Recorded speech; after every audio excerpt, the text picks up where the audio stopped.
ರಾಮ ಆಯಿತು, ಈಗ ಹನುಮಧ್ವಜ ಸಂಘರ್ಷ. ಅಭಿವೃದ್ಧಿ ಸಾಧನೆ ಮರೆಮಾಚಲು ಧಾರ್ಮಿಕ ಅಸ್ತ್ರ. ಹನುಮಧ್ವಜ ಹಾರಿಸಿದ್ದಕ್ಕೆ ಸಿದ್ದು ಹೇಳಿದ್ದೇನೋ. ಇಷ್ಟು ದಿನ ರಾಮ ಮಂದಿರ ಅಸ್ತ್ರ ಜಳಪಿಸಿದ್ದ ರಾಜ್ಯ ಬಿಜೆಪಿಗರು ಈಗ ಹನುಮಧ್ವಜದ ಅಸ್ತ್ರ ಹಿಡಿದಿದ್ದಾರೆ. ಹನುಮಧ್ವಜವನ್ನು ಹಾರಿಸೋಕೆ ರಾಜ್ಯ ಸರ್ಕಾರ ಬಿಡ್ಲಿಲ್ಲ ಅನ್ನೋದನ್ನ ದೊಡ್ಡದು ಮಾಡಲು ಹೊರಟಿದ್ದಾರೆ. ಆ ಮೂಲಕ ಕಾಂಗ್ರೆಸ್ ಪಕ್ಷಕ್ಕೆ ಮತ್ತೆ ಹಿಂದೂ ವಿರೋಧಿ ಪಟ್ಟ ಕಟ್ಟಲು ಬಿಜೆಪಿ ನಾಯಕರು ಮುಗಿಬಿದ್ದಿದ್ದಾರೆ. ಹಾಗಾದ್ರೆ ಏನಿದು ಹನುಮಧ್ವಜ ಸಂಘರ್ಷ? ಇದಕ್ಕೆ ಸಿಎಂ ಸಿದ್ದರಾಮಯ್ಯ ಹೇಳಿದ್ದೇನು ಗೊತ್ತಾ? ಅದನ್ನ ಡೀಟೇಲ್ ಆಗಿ ತೋರಿಸ್ತೀವಿ. ಆದ್ರೆ ಅದಕ್ಕಿಂತ ಮೊದಲು ನಮ್ಮ ಚಾನಲ್ ಅನ್ನು ಸಬ್ಸ್ಕ್ರೈಬ್ ಮಾಡ್ಕೊಳ್ಳಿ, ಹಾಗೇನೇ ಪಕ್ಕದಲ್ಲಿರೋ ಬೆಲ್ ಬಟನ್ ಅನ್ನು ಪ್ರೆಸ್ ಮಾಡಿ. ಬಡವರ ಖಾತೆಗಳಿಗೆ 15 ಲಕ್ಷ ಹಣ ಹಾಕಲಿಲ್ಲ, ರೈತರ ಆದಾಯ ಡಬಲ್ ಮಾಡಲಿಲ್ಲ, ವಿದೇಶಗಳಲ್ಲಿರುವ ಭಾರತೀಯರ ಕಪ್ಪು ಹಣವನ್ನು ವಾಪಸ್ ತರಲಿಲ್ಲ, ಕರ್ನಾಟಕಕ್ಕೆ ಇದುವರೆಗೂ ಬರ ಪರಿಹಾರದ ಹಣವನ್ನು ಬಿಡುಗಡೆ ಮಾಡಲಿಲ್ಲ, ಜಿಎಸ್ಟಿ ಪಾಲಲ್ಲಿ ಕೇಂದ್ರ ಬಿಜೆಪಿ ಸರ್ಕಾರ ಕರ್ನಾಟಕದ ವಿಷಯದಲ್ಲಿ ತಾರತಮ್ಯ ಮಾಡ್ತಿದೆ. ಇಂಥ ವಿಷಯಗಳ ಬಗ್ಗೆ ಚರ್ಚೆ ನಡೆಸೋದು ಬಿಟ್ಟು ರಾಜ್ಯ ಬಿಜೆಪಿ ನಾಯಕರು ಈಗ ಹನುಮನ ಅಸ್ತ್ರ ಹಿಡಿದು ಜನರನ್ನ ರೊಚ್ಚಿಗೆ ಬಿಸುತ್ತಿದ್ದಾರೆ. ಇದು ಮಂಡ್ಯ ತಾಲೂಕಿನ ಕೆರಗೋಡು ಗ್ರಾಮ. ಈ ಗ್ರಾಮದಲ್ಲಿ ಹಾರಿಸಲಾಗಿರುವ ಹನುಮಧ್ವಜವನ್ನ ತೆರವುಗೊಳಿಸಲು ಬಂದಿದ್ದ ತಾಲೂಕು ಪಂಚಾಯಿತಿ ಕಾರ್ಯನಿರ್ವಾಹಕ ಅಧಿಕಾರಿ ವಿರುದ್ಧ ಗ್ರಾಮಸ್ಥರು ಮತ್ತು ಹಿಂದೂ ಕಾರ್ಯಕರ್ತರು ಪ್ರತಿಭಟನೆ ನಡೆಸಿದ್ದಾರೆ. ಇನ್ನು ಈ ವಿಚಾರ ತಿಳಿಯುತ್ತಿದ್ದಂತೆ ಗ್ರಾಮಕ್ಕೆ ಆಗಮಿಸಿದ ಪೊಲೀಸರು ಧ್ವಜವನ್ನ ತೆರವುಗೊಳಿಸಲು ಮುಂದಾಗಿದ್ದಾರೆ. ಇದಕ್ಕೆ ಗ್ರಾಮಸ್ಥರು ಮತ್ತು ಹಿಂದೂ ಕಾರ್ಯಕರ್ತರು ವಿರೋಧ ವ್ಯಕ್ತಪಡಿಸಿದ್ದಾರೆ. ಇದರಿಂದ ಕೆರಗೋಡು ಗ್ರಾಮದಲ್ಲಿ ಬಿಗುವಿನ ವಾತಾವರಣ ನಿರ್ಮಾಣವಾಗಿತ್ತು. ಆನಂತರ ಪೊಲೀಸರು 144 ಸೆಕ್ಷನ್ ಜಾರಿಗೊಳಿಸಿದ್ದಾರೆ.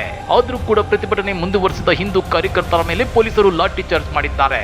ಈ ಬಗ್ಗೆ ರಿಯಾಕ್ಟ್ ಮಾಡಿರೋ ಸಿಎಂ ಸಿದ್ದರಾಮಯ್ಯ, ರಾಷ್ಟ್ರಧ್ವಜ ಹಾಗೂ ಕನ್ನಡ ಧ್ವಜ ಹಾರಿಸಲು ಅನುಮತಿ ನೀಡಲಾಗಿತ್ತು, ಆದ್ರೆ ರಾಷ್ಟ್ರಧ್ವಜ ಹಾರಿಸುವ ಬದಲು ಹನುಮಧ್ವಜ ಹಾರಿಸಿದ್ದು ಸರಿಯಲ್ಲ ಅಂತೇಳಿ ಅಸಮಾಧಾನವನ್ನು ಹೊರಹಾಕಿದ್ದಾರೆ.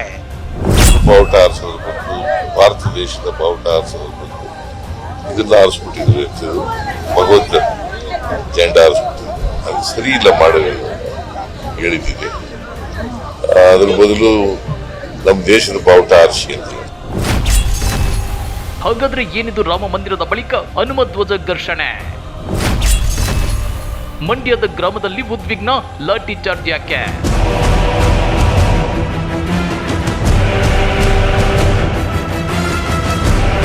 ಜನವರಿ 22ರಂದು ಅಯೋಧ್ಯೆಯ ಶ್ರೀರಾಮ ಮಂದಿರದಲ್ಲಿ ಬಾಲರಾಮ ಪ್ರಾಣ ಪ್ರತಿಷ್ಠಾಪನೆ ಕಾರ್ಯಕ್ರಮ ನೆರವೇರಿತ್ತು.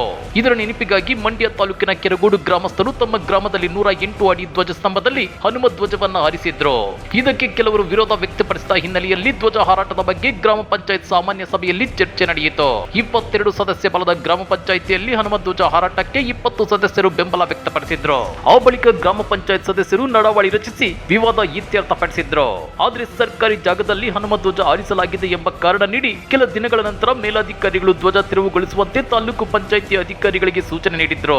ಹಿರಿಯ ಅಧಿಕಾರಿಗಳ ಮೌಖಿಕ ಆದೇಶದಂತೆ ಹನುಮ ಧ್ವಜ ತೆರವು ಮಾಡಲು ತಾಲೂಕು ಪಂಚಾಯಿತಿ ಕಾರ್ಯನಿರ್ವಾಹಕ ಅಧಿಕಾರಿ ವೀಣಾ ಗ್ರಾಮಕ್ಕೆ ಆಗಮಿಸಿದ್ರು. ಈ ವೇಳೆ ಬಜರಂಗ ದಳ ಕಾರ್ಯಕರ್ತರು ಹಾಗೂ ಗ್ರಾಮಸ್ಥರು ಪ್ರತಿಭಟನೆ ನಡೆಸಿದ್ದಾರೆ. ಜೈ ಶ್ರೀರಾಮ್, ಜೈ ಹನುಮಾನ್ ಘೋಷಣೆ ಕೂಗಿ ಆಕ್ರೋಶ ವ್ಯಕ್ತಪಡಿಸಿದ್ದಾರೆ. ಪ್ರಾಣ ಬಿಟ್ಟರು ಧ್ವಜ ಇಳಿಸಲ್ಲ ಅಂತೇಳಿ ಪಟ್ಟು ಹಿಡಿದಿದ್ರು. ಅಲ್ಲದೆ ಇದರ ಹಿಂದೆ ಕಾಂಗ್ರೆಸ್ ಶಾಸಕ ಸಚಿವರ ಷಡ್ಯಂತ್ರ ಇದೆ ಎಂದು ಆರೋಪ ಮಾಡಿದ್ರು. ರಾಮ ಮಂದಿರ ಉದ್ಘಾಟನೆ ಬಳಿಕ ಕಾಂಗ್ರೆಸ್ಸಿಗರಿಗೆ ಕೇಸರಿ ಕಂಡರೆ ಆಗುತ್ತಿಲ್ಲ, ಅಧಿಕಾರಿಗಳನ್ನ ದುರುಪಯೋಗ ಪಡಿಸಿಕೊಂಡು ಹನುಮಧ್ವಜ ಇಳಿಸಲು ಮುಂದಾಗಿದ್ದಾರೆ ಅಂತೇಳಿ ಕಿಡಿಕಾರಿದ್ರು. ಹೀಗಾಗಿ ಇವತ್ತು ನಸುಕಿನ ಜಾವ 3 ಗಂಟೆಗೆ ಗ್ರಾಮಕ್ಕೆ ಮಂಡ್ಯ ಎಸಿ ಶಿವಮೂರ್ತಿ, ತಹಶೀಲ್ದಾರ್ ಶಿವಕುಮಾರ್ ಬಿರಾದರ್ ಆಗಮಿಸಿ ಧ್ವಜ ತೆರವುಗೊಳಿಸಲು ಯತ್ನಿಸಿದ್ರು. ಈ ವೇಳೆ ಸ್ಥಳಕ್ಕೆ ಪೊಲೀಸರು ಕೂಡ ಆಗಮಿಸಿದ್ರು. ಈ ವಿಚಾರ ತಿಳಿಯುತ್ತಿದ್ದಂತೆ ಗ್ರಾಮಸ್ಥರು ಸ್ಥಳದಲ್ಲಿ ಜಮಾಯಿಸಿದ್ರು. ಅಧಿಕಾರಿಗಳ ವಿರುದ್ಧ ಪ್ರತಿಭಟನೆ ನಡೆಸಿದ್ರು. ಕೆರಗೋಡು ಗ್ರಾಮಸ್ಥರಿಗೆ ಸಾಥ್ ನೀಡಲು ಹಲವಡಿಯಿಂದ ಹಿಂದೂ ಕಾರ್ಯಕರ್ತರು ಗ್ರಾಮಕ್ಕೆ ಆಗಮಿಸುತ್ತಿದ್ದಾರೆ. ಇವತ್ತು ಅಧಿಕಾರಿಗಳು ಪ್ರತಿಭಟನಾಕಾರರ ಮನವೊಲಿಸಲು ಯತ್ನಿಸಿದ್ರು, ಆದ್ರೆ ಪ್ರತಿಭಟನೆಕಾರರು ಇದಕ್ಕೆ ಬಗ್ಗಲಿಲ್ಲ. ಇದರಿಂದ ಕೂಡಲೇ ಗ್ರಾಮದಲ್ಲಿ 144 ಸೆಕ್ಷನ್ ಜಾರಿ ಮಾಡಲಾಯಿತು. ಪ್ರತಿಭಟನಾಕಾರರನ್ನು ಚೆದರಿಸಲು ಲಾಠಿ ಚಾರ್ಜ್ ಕೂಡ ನಡೆಯಿತು. ಕೊನೆಗೂ ಪೊಲೀಸರು ಹನುಮ ಧ್ವಜವನ್ನ ತೆರವುಗೊಳಿಸಿದ್ದಾರೆ. ಸರ್ಕಾರಿ ಜಾಗದಲ್ಲಿ ಬೇರೆ ಧ್ವಜವನ್ನ ಹಾರಿಸುವಂತಿಲ್ಲ. ಹೌದು ವೀಕ್ಷಕರೇ, ಈ ಬಗ್ಗೆ ಸಚಿವ ಎನ್ ಚೆಲುವರಾಯಸ್ವಾಮಿ ಮಾತನಾಡಿ, ಈ ವಿಚಾರದಲ್ಲಿ ರಾಜಕೀಯ ನಡೆಯುತ್ತಿರೋದು ಸತ್ಯ. ಇದಕ್ಕೆ ಯಾರು ರಾಜಕಾರಣ ಬೆರೆಸುತ್ತಿದ್ದಾರೆ ಗೊತ್ತಿಲ್ಲ, ಅಲ್ಲಿ ಯಾರು ಮಧ್ಯಪ್ರವೇಶ ಮಾಡಿದ್ದಾರೆ ಗೊತ್ತಿಲ್ಲ. ಪಂಚಾಯಿತಿ ವ್ಯಾಪ್ತಿಯಲ್ಲಿ ರಾಷ್ಟ್ರಧ್ವಜ ಹಾರಿಸಬಹುದು, ಅದನ್ನ ಹೊರತುಪಡಿಸಿ ಬೇರೆ ಧ್ವಜ ಹಾರಿಸುವಂತಿಲ್ಲ. ಸರ್ಕಾರಿ ಜಾಗದಲ್ಲಿ ಬೇರೆ ಧ್ವಜವನ್ನ ಹಾರಿಸುವಂತಿಲ್ಲ ಎಂದಿದ್ದಾರೆ. ಅಲ್ಲಿ ಯಾರು ಮಧ್ಯ ಪ್ರವೇಶ ಮಾಡಿದ್ರು ಏನು ಅನ್ನೋದು ನನಗೆ ಪೂರ್ಣ ಮಾಹಿತಿ ಇಲ್ಲ. ಬೇರೆಯವರು ಯಾರೋ ರಾಜಕಾರಣ ಬರ್ಸೋಕ್ಕೆ ಪ್ರಯತ್ನ ಮಾಡಿದಾರೋ ಅದು ಗೊತ್ತಿಲ್ಲ ನನಗೆ. ಬಟ್ ಆದರೆ ಪಂಚಾಯಿತಿ ಪ್ರಿಮಿಸಸ್ ಒಳಗಡೆ ಅವರು ನ್ಯಾಷನಲ್ ಫ್ಲ್ಯಾಗ್ ಹಾರಿಸ್ಲಿಕ್ಕೆ ಅನುಮತಿ ತಗೊಂಡಿದ್ದಾರೆ. ಅದು ಯಾರು ತಪ್ಪು ಅಂತ ಹೇಳಲ್ಲ. ಭಾರತ ಮಾತೆ ನ್ಯಾಷನಲ್ ಫ್ಲ್ಯಾಗ್ನ ಎಲ್ಲರೂ ಗೌರವಿಸ್ತೀವಿ. ಆಮೇಲೆ ಆ ಫ್ಲ್ಯಾಗ್ನೂ ಹಾಕಿದ್ದಾರೆ 26ನೇ ತಾರೀಕು ಸಾಯಂಕಾಲ ತೆಗೆದು ನೆಕ್ಸ್ಟ್ ಡೇಗೆ ಬೇರೆ ಫ್ಲಾಗ್. ಸಂವಿಧಾನ ಮತ್ತು ಡೆಮಾಕ್ರಸಿನಲ್ಲಿ ಈಗ ನಾಳೆ ಬೆಳಗ್ಗೆ DC ಆಫೀಸ್ ಮುಂದೆ ಆಗ್ತೀವಿ. ಒಂದು ಕಡೆ ಅವಕಾಶ ಆದರೆ ಮತ್ತೊಂದು ಕಡೆ ಆಗುತ್ತೆ.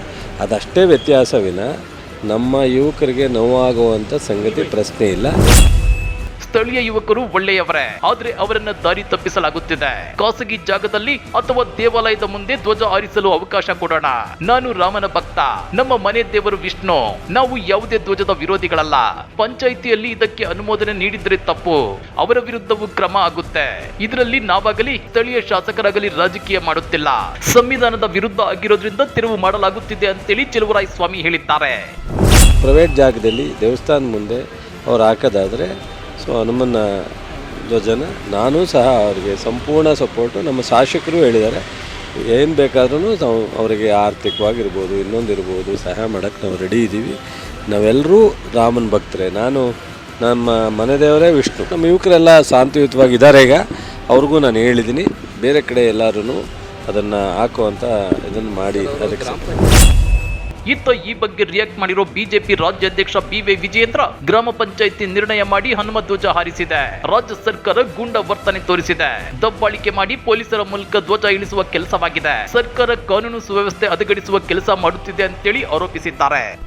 ರಾಜ್ಯ ಸರ್ಕಾರ ಪೊಲೀಸರ ಮೂಲಕ ದಬ್ಬಾಳಿಕೆ ಮಾಡಿ ಗುಂಡಾಗರ್ದಿ ಮಾಡಿ ಆ ಧ್ವಜವನ್ನ ಇಳಿಸ್ತಕ್ಕಂತ ದುಸ್ಸಾಹಸಕ್ಕೆ ಕೈ ಹಾಕ್ತಾರೆ ಅಂತ ಹೇಳಿದ್ರೆ, ಎಲ್ಲೋ ಒಂದ್ ಕಡೆ ರಾಜ್ಯದಲ್ಲಿರ್ತಕ್ಕಂಥ ಕಾಂಗ್ರೆಸ್ ಸರ್ಕಾರ ಅಧಿಕಾರದ ದರ್ಪವಿತ್ತು ನೆತ್ತಿಗೇರಿದೆ.